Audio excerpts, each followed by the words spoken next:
lisusu pona to partager o nzambe abombeli biso na avant midi ou après midi partout au moto ozali nzamba zala na yo nzamba bénir yo nzamba mona yo ensemble nangana yo toyoka o nzambe abombeli biso pona journée ya lelo et yango te na ko senga avant que tokota na to sala prière na biso to kumisa nzambe na mwa nzembo muke mukete me nzembo pona kokumisa ye kopesa ye lokumu kopesa ye matondi kopesa ye o nyonso ezali na koki na bokonzi po ye abongi na bokonzi yango tokoyemba et puis tokosala prière tokoti na ba conseil na biso dans le Seigneur o topesaka ezali na Psaume chapitre 1 verset 1 jusqu'à 3. Heureux l'homme qui ne marche pas selon les conseils des méchants, mais qui ne s'agit pas accompagné de mon cœur, mais qui trouvait son plaisir dans la loi de l'Éternel, où ils ont médité en jour et nuit. Dieu tout-puissant, car mon cœur considère tout l'univers, créé par ton pouvoir. Le ciel d'Asie, les siècles, les tonnerres, le clémentin, ou les ombres du soir. Des tourments, talents se lève et chante. Dieu tout-puissant, que tu es grand. De tout mon être, talents se lève et chante. Dieu tout-puissant, que tu es grand. Mais quand je sens, je supplie mes mystères, et Dieu c'est grand, a pu penser à moi. Que chance fils apporte ma misère, et que je suis l'héritier du grand roi. Alors mon cœur dit la nuit, les jours, oh que tu es bon, oh Dieu d'amour. Oh alors mon cœur dit la nuit, le jour, que tu es bon, Dieu d'amour, car mon sauveur éclata des lumières, s'élèvera des ton éternel, et que les sangs, les douleurs de la terre, je pourrai voir le splendide de son ciel. Je redirai dans son divin séjour, oh rien n'a plus grand que ton amour. Oh je redirai dans son divin séjour, rien n'est plus grand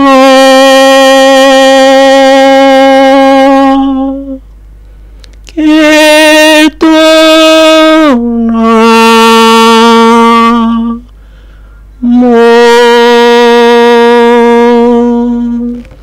Nzambe papa natondi yo pe na komisio lisusu na tango nzambe aussi kopesa biso nzambe tika okumbama tika o sanzolama poti obongi na lokumu yawe tango yo sikopesa biso eza hasard te ezali volonté na po ezali bolingo na yo o esali tozala esika oyo nzambe na tango o na sikopesa bandeko nyonso partout baza connecté na biso na niveau ya basite oyo bazali kolanda biso tozana bango ensemble Seigneur tika nguya na yo ekita kati na bango tika kimia na yo ezala kati na bango pe na ba oyo bazana misala bazana bakalasi oyo bazana bisika nyonso ba activité bazosala partout na monde Seigneur na pesi na maboko na yo na bebisi nyonso eza volonté na yo te oyo tezali oyo ya monguna ezala mosika na biso nzambe tika nguya na yo e manifester na kati na bana no na kati ya peuple no partout na monde to pesi nyonso pe to pesi espace na maboko na yo e to zingi yango na makila ma Yesu nzambe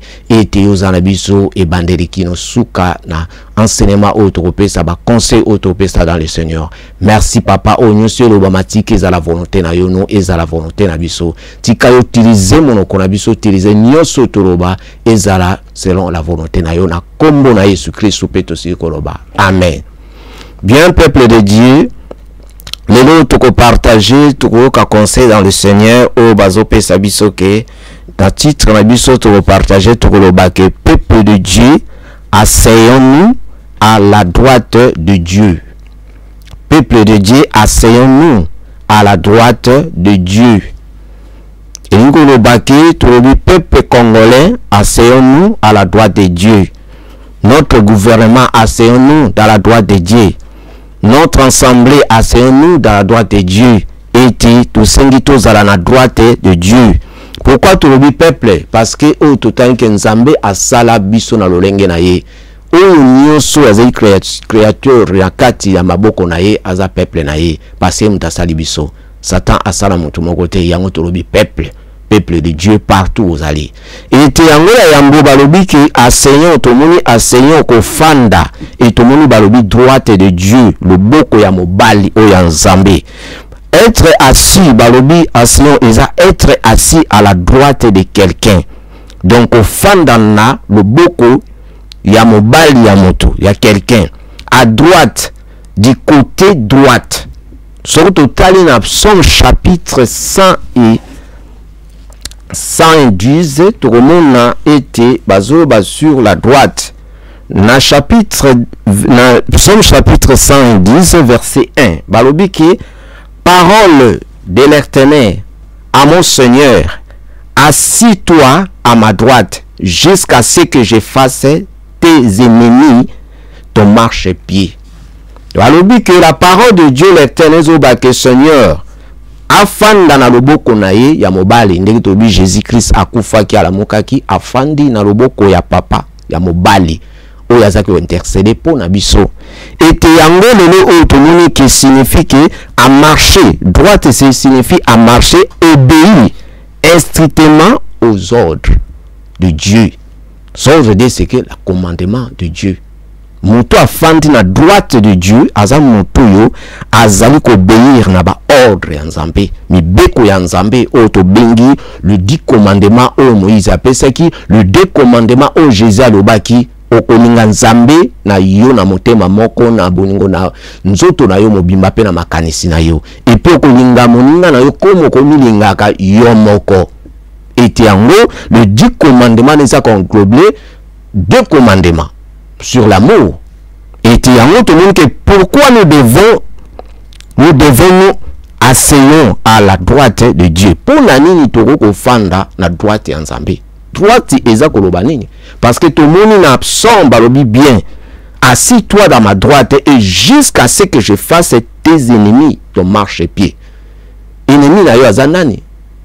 Ennemi ya kati ya foyer na yo azanani.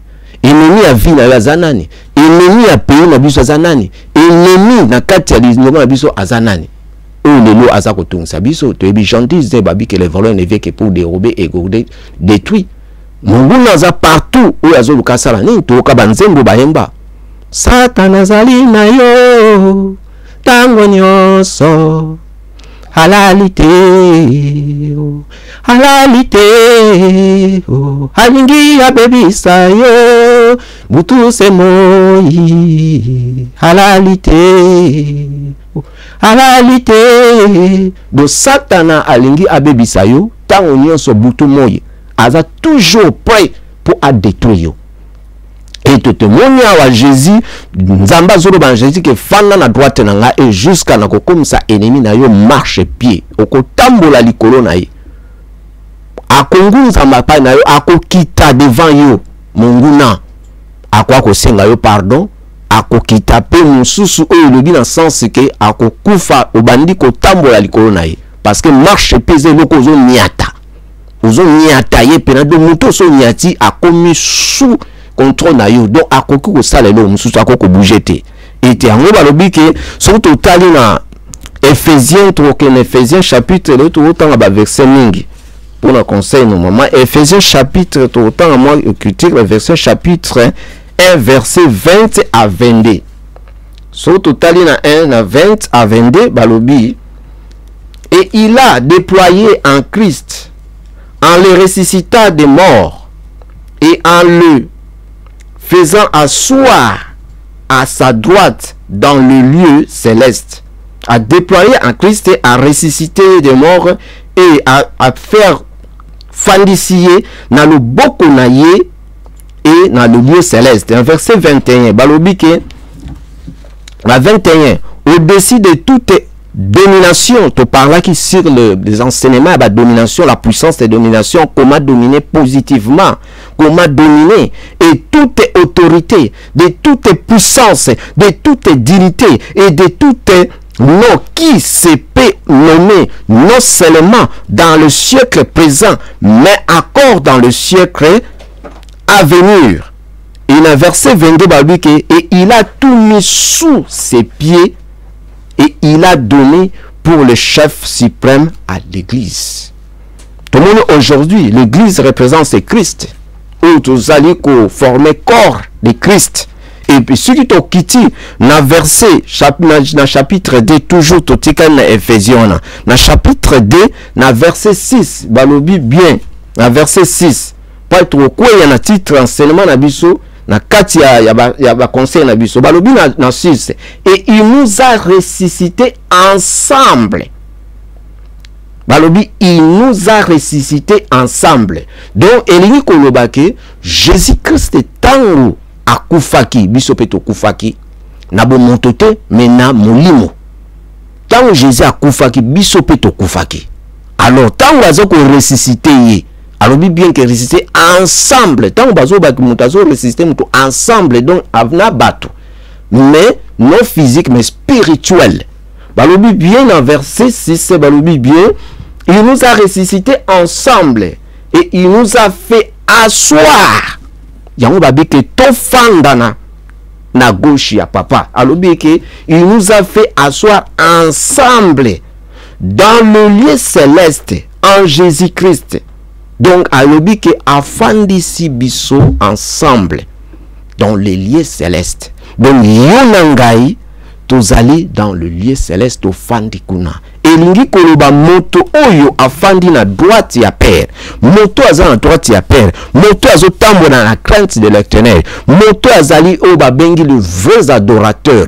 Azali na droite ya papa.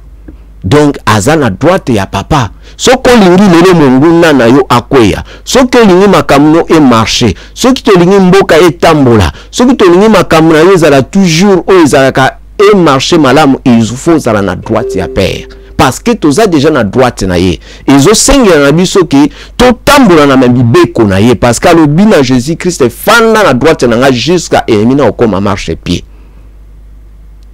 Parce que Jésus a tambolaki, azaki na honnêteté, azalaki juste devant Zambé. Azo vivre na sainteté. Et que afandi sabiso ensemble na ye. Donc nous allons ensemble na ye.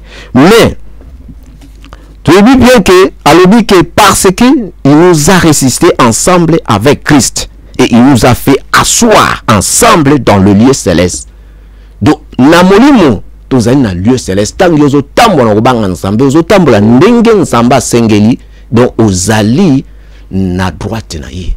Le main droite elingo lo bamutu isa force moni moto so le lable sa pomba abi yaka na côté na ngai fanda awa na komona mutu ni na kosimba yo to mona batu nyonso abi aza déjà na mutu moko mutu ana zile matangere wana za pomba wana muta makasi moi pénétrer les associés et ceux qui ont fandi na gauche ya moto azali le roi des rois na gauche ya moto azali kolo ya balikolo la gauche ya moto azali o babenga banzambe ya banzambe o azali Dieu le tout puissant nani akosimba yo nani akotoucher yo okozala intouchable et puis ennemi na yo et jusqu'à tel point akokoma marche pied au rolo bakayi ko fuka melayo ayi ko senga yo pardon ou bien soka chetembe akufi bakundi yo zotamula likolo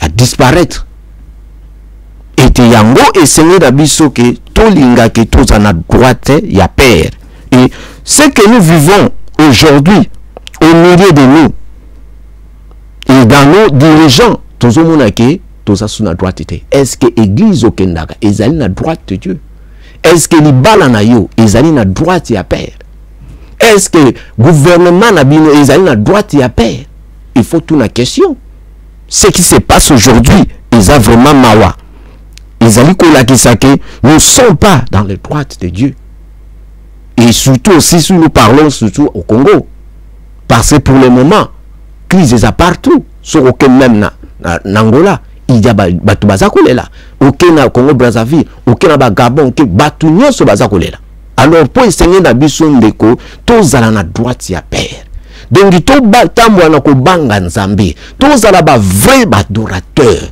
o bazako adorer Dieu en esprit et en vérité parce que Dieu est esprit ce qu'il adore en esprit et en vérité mais est-ce que tozotambo na vérité na solo est-ce que toza bomoko les autres monde ba crise tout le monde na kata bamboka il y a des situations moko za catastrophe et ça triste la désolation mais et non connu les autres salles les autres comme à niveau non et quand on parle le monde échoué parce que nzamba possible so mokili mais les autres toto mokili ndenge so kende esengélité parce qu'à possible so biloko nyonso que to vivre nango nzamba linga biso to za la boité tout le monde na jardin de comment ça qui nous tourne ni a tchaki place ke biloko nyonso mais les autres zo mona isa biso moko to créer ngo la situation comme kaweza biso moko to créer ngo to comme la situation oyo les autres comme o ba bengiki ba rebelle to comme ba rebelle devant Dieu to comme banga kutu nzambe to zo sa makamo kutu ko imaginer te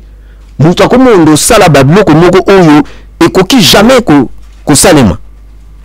Or, Bible les savent que tout lingala, linga moninga no comme linga yo moko. Tout ça lisana.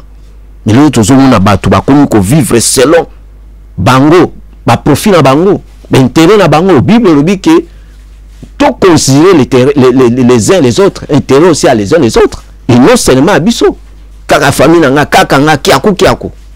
Non. Tout y bandini ya kosunga de façon totapo nzamba linga biso na marque wana.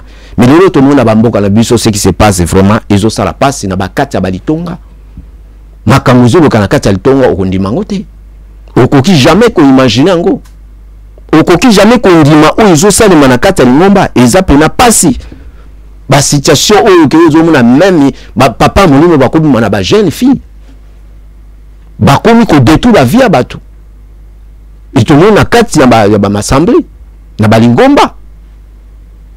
Et puis tout le monde aussi dans le gouvernement. C'est impossible. Tout comme il rebelle. Et pourquoi situation comme et surtout la responsabilité tous autres mis dans bassin en Zambie parce que bino boza bateau boza la père spirituel. Mboke tambulaka la spiritualité aussi physique mais spiritualité et en onde beneza makasi.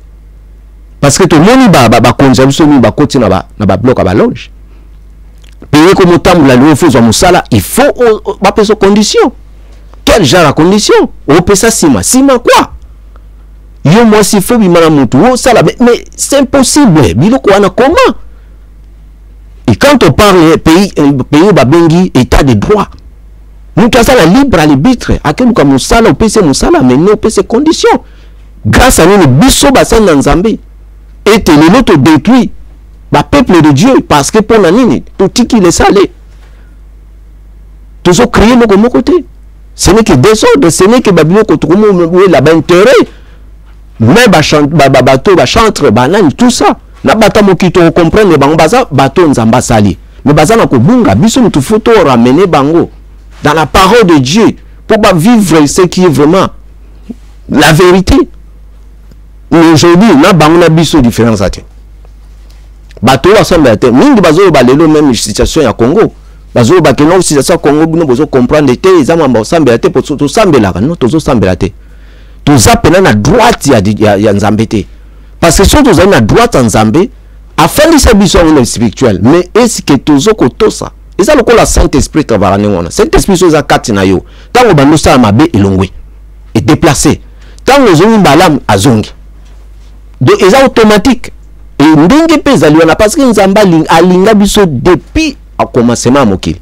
Ta la place à place à biso. Mais le to komi ko adorer na biso moto to ko adorer te. Au lieu to adorer o babengi créateur to ko adorer créature. O ya sali. Ezana mawa.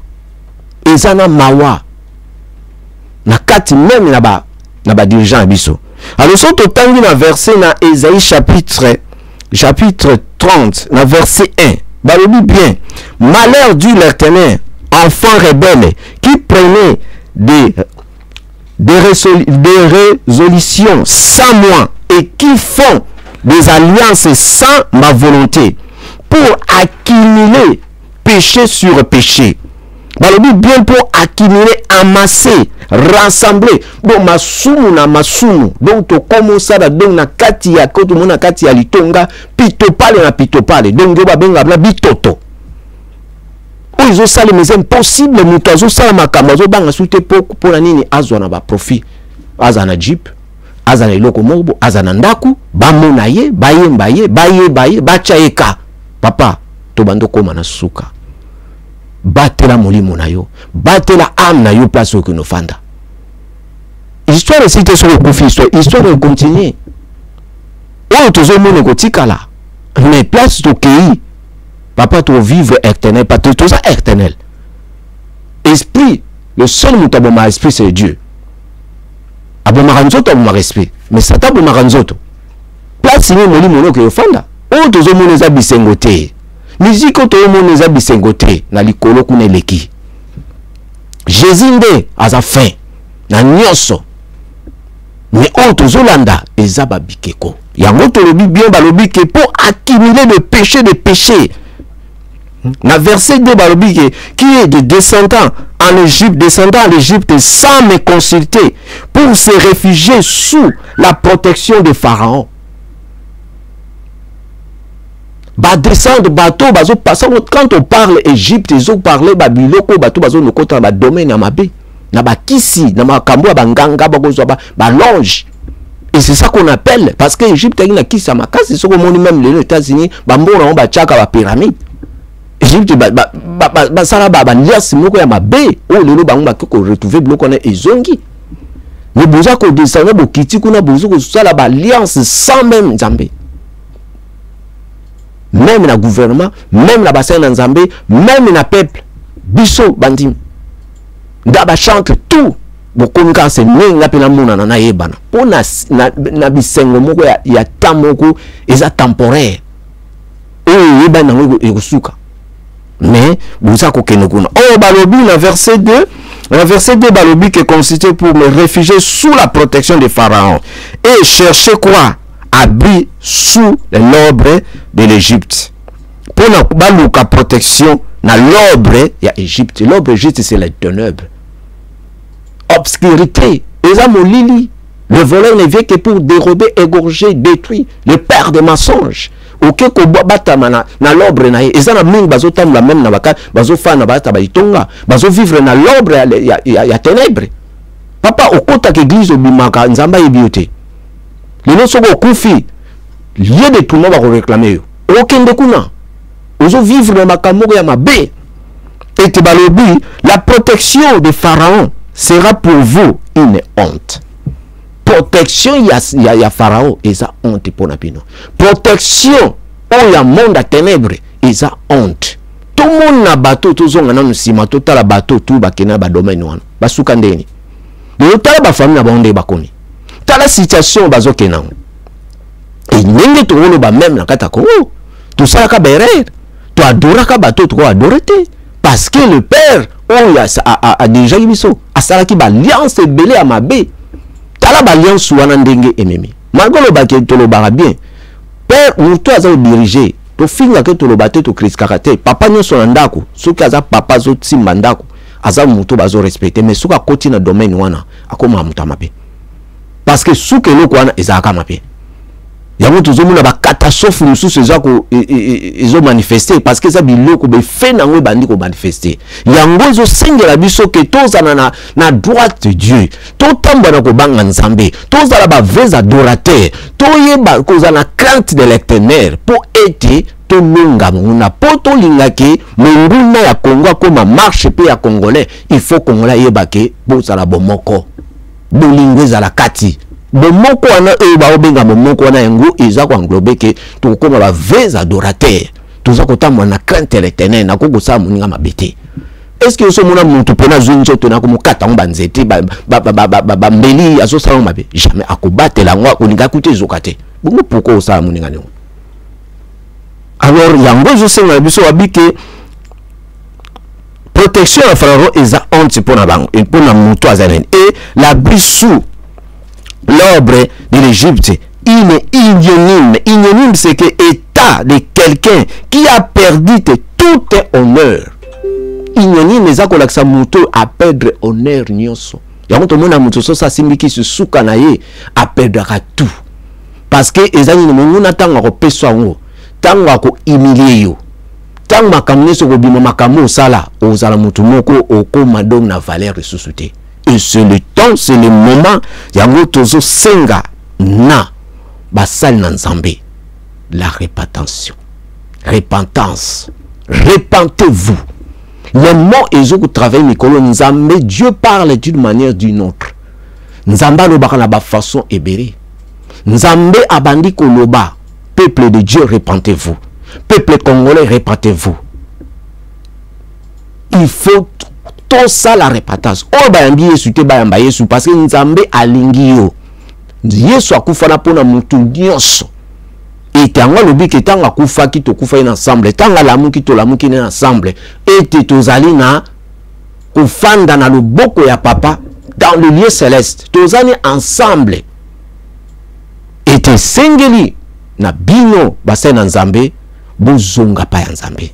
Et loko nini nzambe asala bino. Et loko nini nzamba asala biso oyo lelo tokomi kozongisele makambo mabe. Quel genre ingratitude oyo tozala nango. Tala ndenga asala biso nani asali na mokili. Mais lelo tozolanda oyo mutu oyo akosa biso oyo pe akotisi biso kufa pe azo continuer kosala biso mabe. Mais bozo kenda bino kuna sans même honte. Nzambe azako senga bino. C'est le temps, c'est le moment. Tango nzamba ko agir et kozala trop tard pour kozonga. Ete yango pe to sengi ete na gouvernement.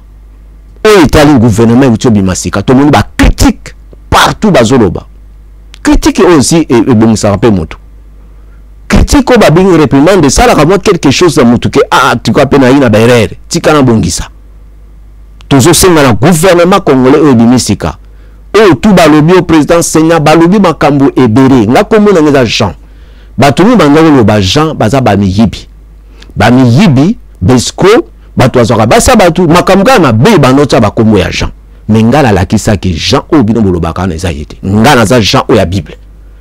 Et c'est ça aussi mutu na kati na vie netango bazo critiquer yo au fond bongisa lelo gouvernement bimi bobi souffrance ni peuple azo passer nango bobi tami ni peuple azo souffrir nango.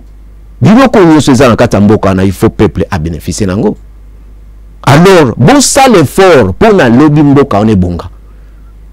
Musa na bino ete na kati bible zo bake ba magistrat bino ba ministre boza ba ministre nzambe soki bozo sala na solo soki boza ko sa oya juste boza ba ministre nzambe soki boza oya juste boza bato bofa na droite ya père bandako bozo kende eza bandako moko eza na solution te ndeto tout à l'heure ba bike protection en pharaon eza honte eza na côté pe kotika eza na lokomote et ko détruire bino yango tozo senga na deux parties oyo to bengi ke cash et puis to bengi na partie bengi ya FCC et loko tozo pesa mon conseil dans le Seigneur na mon pas un message à comme ça même na politicien même na nini papa na Facebook na nini commissaire ba un message que soki bozoninga okwesa muninga moko victoire ya cash eza victoire ya FCC eza victoire ya peuple congolais eza victoire ya ba parti nyonso victoire ya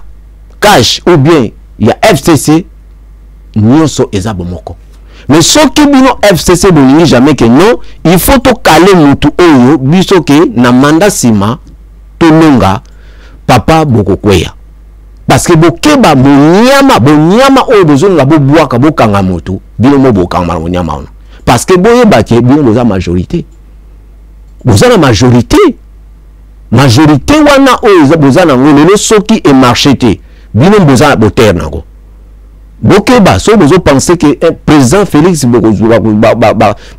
bakosekayi to bakake non a travaillé bien te bino boza majorité boza na mutambo donc esengi na bino toza na temps oyo ke to fanda na droite de Dieu bobo tambusa mboka ezonga nesika nango peuple aza ko souffrir peuple alingi asa sortir peuple alinga vivre kimia aza na kimia soki peuple akomi na kimia bino pe boza na kimia mais soki peuple afandi na kimia te bokoti koza na kimia te parce que pays c'est peuple mtosa la bino bozala soki peuple azate bozala alors yango sengela no bo travailler de main en main bolongola makanisio kolobake bato baza koloba tu kongola koko bundisa ko kimi so mbango kimi okomi na kwa wabike no problème ezate to kawana te meto tambusa mboka ensemble mboka etelema et aussi na ba pays nyonso toza o ezali pembeni de na bangola na ba Congo Brazzaville bato bazo souffrir boza na ba mbongo na ba banki bobombi me bato bazo kufa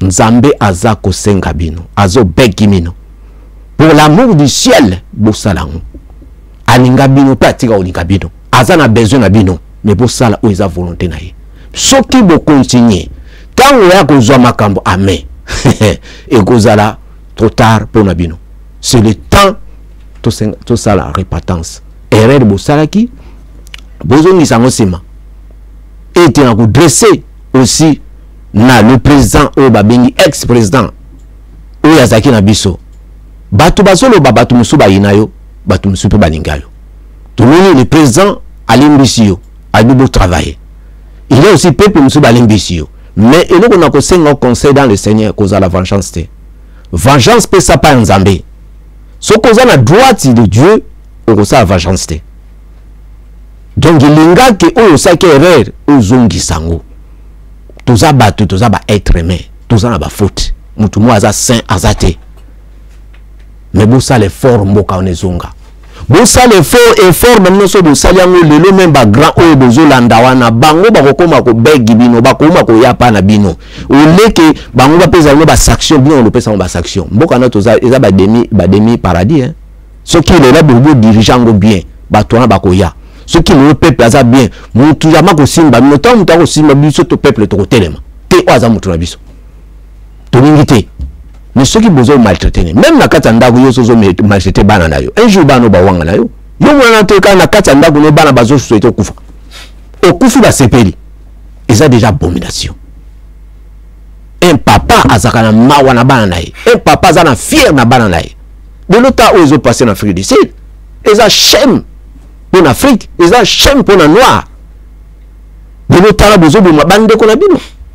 Mais pour la biso ba pays er moko soki mwana no na ndako aliaka bien kendaka classe sala makamuto oza fier partout zo kende tout la peuple américain ou peuple européen partout baza bazolinga ba peuple na bango mais tant mboka zo marché bien te combat biloko na nyeso esana eza honte pour la bino eza soni bino ba konje eza soni bazo bandeko bana na bino kwa banyama parce que pour na nimbo afite parce soki bana na bazali na vie bien bana kitoko bino boza kana et puis aux à l'aise bango banga bato bo toucher bango te baza bato mo pena non yango eti soki to fan la droite de père to komona lelo même bani ningu wana babi meni o baza tout en tout na kata la libota na kata ya mile na kata la quartier bakosimba biso to koma intouchable yango esenye na biso ke to linga ke to za ba vrais adorateurs to mo ko la Moïse so to mona histoire ya Moïse to tali na Matthieu chapitre 6 verset 24 bazo parler aussi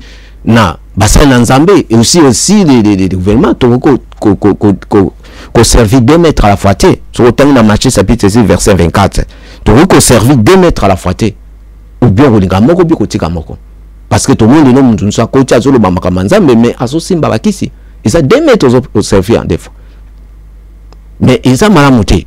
Et tout le monde Moïse tango abima qui a dit commandement. Tango abimi aye ebisi bango. Aye kokuta bato atika ibona tanka kamoke babo sani bola munyonso. Bakoum ko servi bikeko. Bali zongi na bango na kati Egypte. Bazaki déjà les bandes d'Egypte mais bazongi na idéologie à Egypte. Yango bato mingi ba comparer so ba le Egypte no Egypte za Afrique tete. Eza système. Ya ba domaine na mabe. Bazonga ki na Egypte. Bazongo servi bikeko. Moïse alobi na bango nini. Oya lingi aya pa na ngai ayoka mibeko oyo commandement na ye na ngo ya Nzambe ay sikananga. Oya lingi te azana libre arbitre akenda côté. Mais tout le monde qui bateau tout ba kene na côté bazaki péri. Mais bateau ba yaki côté na ye bazaki sauvé. Alors engolo bake dans la droite de Dieu ezo senga biso to tambwa na ko banga Nzambe. Tozala ba vrais adorateurs. To lingana tozala bomoko. Yango ko permettre mumuda moya pénétrer biso ezate même na kati ya ndako na yo na kata foyer na yo na libala na yo muto avant kota ifu na kati ya ndako na foyer bandako na so ebi ndako na bobunda ka bitumba to na ba quartier e bandako mususu peno kotiko mawa trop un mois ko le kate bitumba na bitumba ndako na po mungu na kote za facile eza lokola mwanso aza na kati ya libala soka atam ara mobulu asala ka mobulu akenda partout mwanso na ndenga zala za porte ya bandoki. Mutu nga sana mission moko boya za nga utiliser mutu moko bo pa boma mutu akoyaka kana ndako wana ayebike mwasi wana za mobulu akokota yo a pénétrer o babengi spirituellement aya utiliser ake pra mutu ko sangisi mutu na nzoto lo ba komi ko utiliser yo parce que so ba komi utiliser ne wana oza susu na sensité donc oza mutu babenga ka ebembe bon babenga ka mort vivant ozo tamula za mtaliwa vina yoko za mamte ekoka même bano ba via malamu te mobile no peta musuti akokufa ou bien tibo wako abana.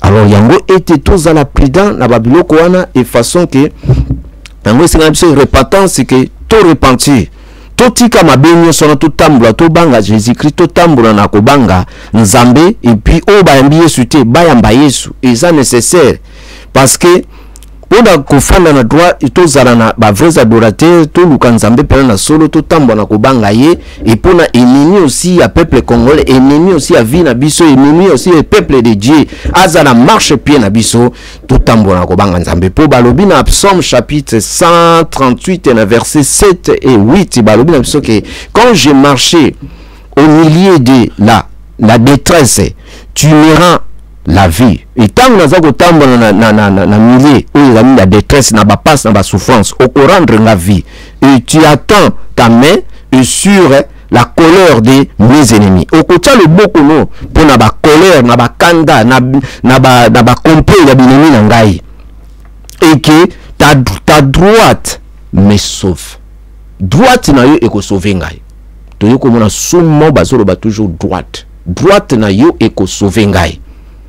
Donc droite de Dieu que ozako tambwa na kobanga nzambe lelo biso so to bini ba plus que vainqueur na makamususu parce que to bande ko tambwa na banga nzambe likamususu yepe na profonike muto aya yebisi yo alinga commission millionnaire na façon le bando a commission millionnaire te al apesa au circuit wana bike okoma na mbongo okoma fournisseur a babilo ko mona mboka moko bo donc na mboka na mo mayum to za numéro 1 number 1. Mais autant lieu prier dans Nzambe tiazo la sokeba to bandonango mais lelo batona bazana se lelo batona bini bazai badamisala ya biente mais lelo na bamboka na mutazo banga lisusu te un magicien a komi ko pesa publicité ngakuna kena pesi sima na ngai donc ina sa ni te pifula somba lupango tala le genre de publicité ya ba misala mabe lelo to moni aussi le peuple de Dieu et surtout nazo parler na peuple biso wa peuple tant nazo lo ba peuple biso tozomona bandeko mingi bakomo vivre na mabe mutu akomo kontie ko sala mabe na mabe o bible zolo ba bien totika ko sala bolamu te to kontie ko sala bolamu et tena temps convenable nzambe nda ko bénir biso ayebi pourquoi za lo banengwana lelo to moni ko fingana lelo to moni mutu mosusu aza ko souhaiter muninga akufa moninga na kati hôpital azo sengo secours boye bengai mutu mususa ya lobike a sali penani une émission que bazo souhaita daye papa na niveau to komiona eza déjà niveau ya mabe niveau to komiona eza ya mabe toza na droite ya papa lisusu te naza kotana nanu ndeko moko nazaki na ye ndeko na uti kokufa 3 semaines ngoyo atiki mwasi na bana papa est choqué nga makasi natali rôle ndeko na bana jouer na ndako wana natali le to fana ine na table na bana tout oza kolia me baye ko yebisanga ka kufi ndeko na ngai pasu esali ngai nazo souvi na sengi buto manzambe sala grâce mutu wana zonga nzambe sala grâce mutu wana sala ta grâce osala na papa na ngai ozongisanga vie ozongisaki ya vie sala eta azonga soka saki berere me bazo laksanga ke associé souci ça na ba forme béré oko négliger vie à santé na yo oko négliger makambo beri spirituel ozomona nzamba zo la sozo ozo négliger eko memona liwa mesiko naza kotala ndeko na tauna yokaki azo ganga azo kiyeba ba prier papa na kotaki mabondeli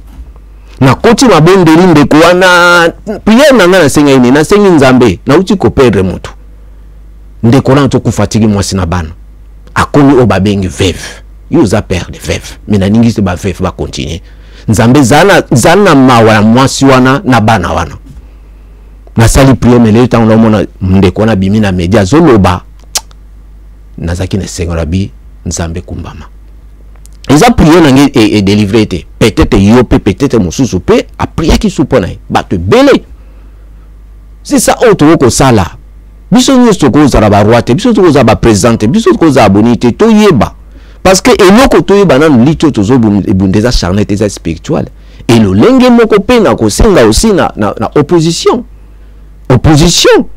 lelo na yoka mutu ko la secrétaire o ba mengi secrétaire États-Unis Antonio alobi bien bo joindre ndeko na bino bo tombola mboka papa nzambe alobaka na ba forme ebele nga jeune ndekaza ko elanga message Saint-Esprit nga ndeko ya muki ya elio message na kotaki yango doute metango na landi ndeke na ndenge Saint-Esprit lobaki na zolanda mouvement ndeke njoto salaki tango na zui solution na makambo na eko comprendre que nzambe azana ba dimension moko ya loko nyonso fo pesa ngo valeur mutu wana lobi makambo na papa bo fanda o yeboza muto opposition alobi na bino bien bolobi que non bokoki ko trahir peuple te bono travers na batwana mais futo za esprit akolimbisa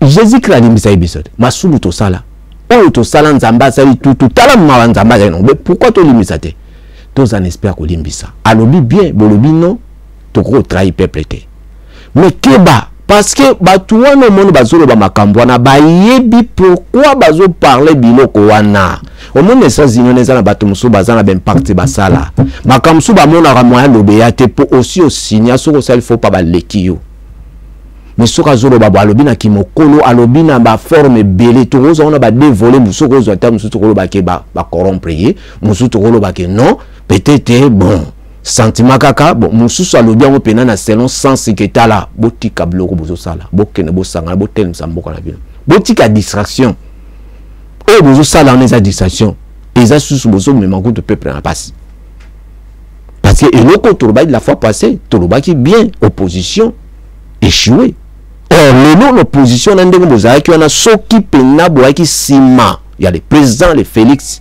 bomona ki yeke non tous en sima nae appelé de façon peu mboke tambola ce qui bino nyonso bokotaki na nini bozali na opposition bo apuyaki lelo ete bache ya président osomona teke bino nyonso bateti wana boza bateta minene bongai bo coincer gouvernement wana na mire bongai bo pousser na mire parce que bino pe boza na kati ya gouvernement na tango boza sukuna ba idée na bino albobani ko penser parce que pour na lobi bona na sala landa ba media na zona ndasiko ba makambo ko moloba na ko zonga na enseignement na pesa ki awa sur ndenge di opposition échoué na landi na lobaki na deux familles ozomon o iloko isama ki on ezaki o babenga ka complot il y a Joseph contre ba famille ya Joseph tant ba mona ki Joseph ndoto na ye nzete na ye telemi ya bango elali donc ba kogunza melai batala ke ba biaza petit petit on a moké il y a les kabiso non il faut tout tient assez ozo comprendre ti esprit o ya kaye kotaki bango balinga ba boma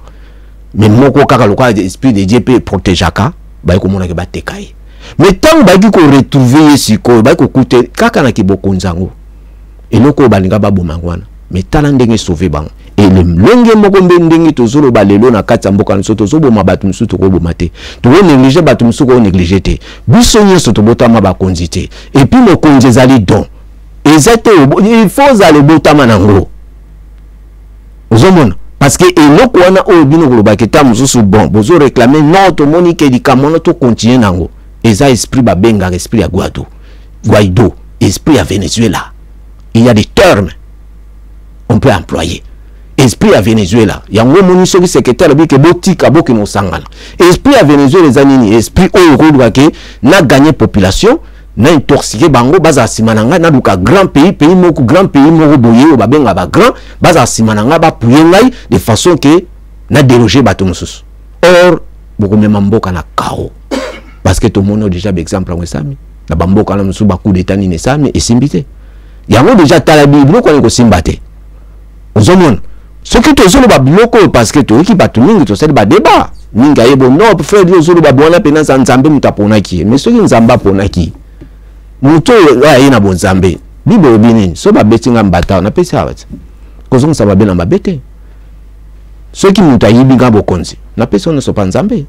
Yango to lobaki prophétie na makambo lobami eza kokokana te zo sa mariage te pour muto ina bon nzamba za calme mais noko to moyi lelo yo ce qui est un prophète o bazo benga ye mboka lobi ce qui est roi divin to moni nzenza ye asa sana na violence azo zela ye mboka ya binzambe na so que ça so tokotala so pe za lokuta alobi ye mdaza roi après ce qui dit ye mdaza c'est no ye amoni ngwana est-ce que tout le monde a ya banda yo no manifestation nyo afanda azo zela makamna so que ça lokuta yo mo cha mo la que non makambo na penser que ça pena ya vérité akanga bisaka na ye mo kazo États-Unis ozomon il faut que mususu photo talango to yeba ko pardonner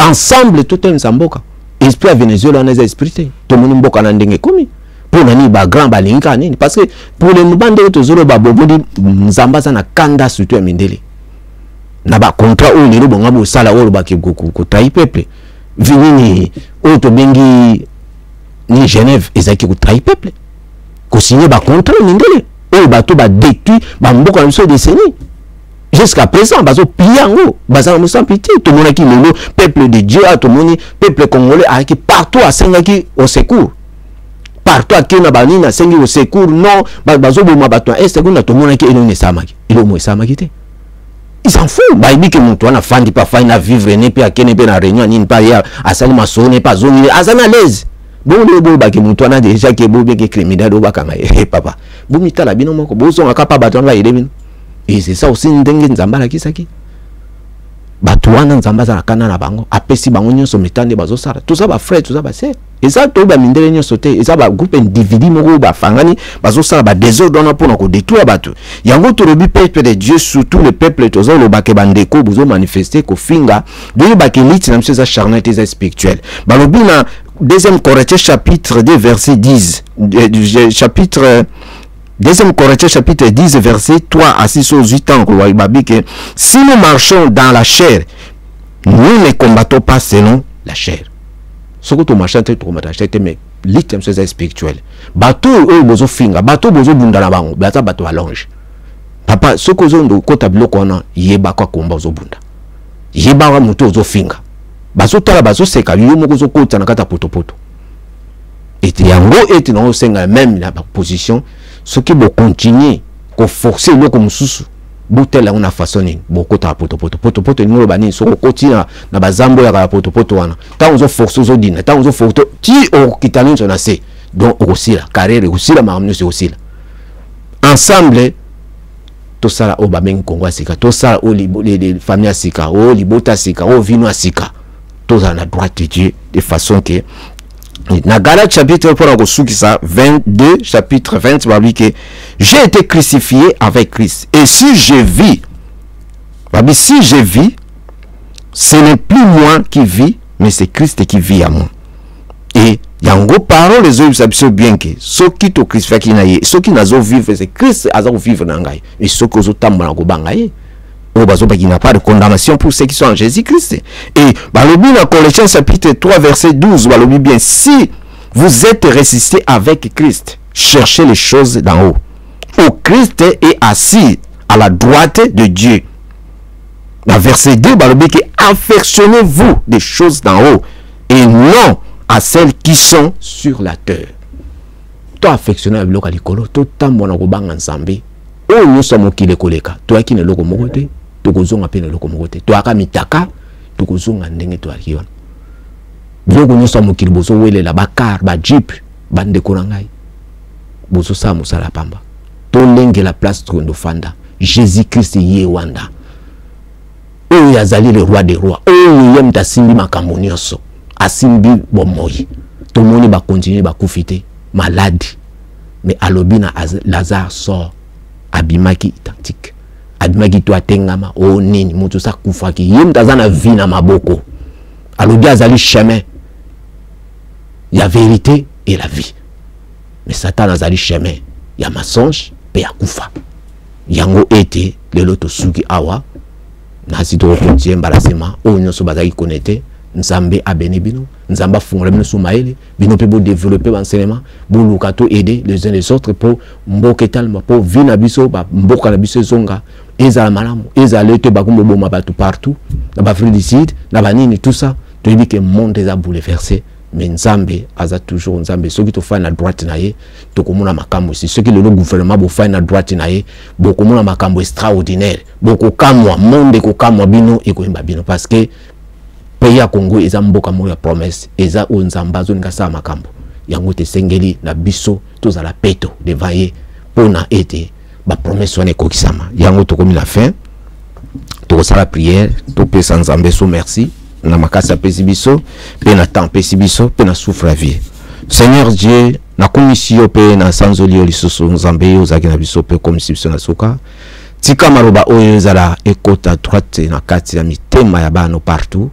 été et produit ba effet et sala makambo ezali miracle Seigneur na kati na bango na yebi onyo so bazali partout na monde baza connecté ou peut baza connecté te ezana bato mingi bazana ba situation bazana ba problème parce que yoza solution olobi na tango ya détresse yo oko yo kabiso pe oko simba biso na boko na biso oko sauver biso na loboko no ya droite et Nzambe tika moto nyonso aza na droite na yo aza tambo na kubanga yo ope azobanga yo te molimo mosantu simba ye azonga nisika na yo e afanda na droite na yo atambola ndenge oyo lingi ete yo omonisa miracle Seigneur ete tozo mona Nzambe ba témoignage to yo kitika epesama tiko monisama tika ete o salama kamusi na monde Seigneur ba yeba ke oza Nzambe pote yo Nzambe yo mutuzali osimbi nyonso papa to pesi bato nyonso ba ki connecté o bazana ba citation en passe Seigneur tika omona bango tika o nyonso ko croire makambo oyo akoya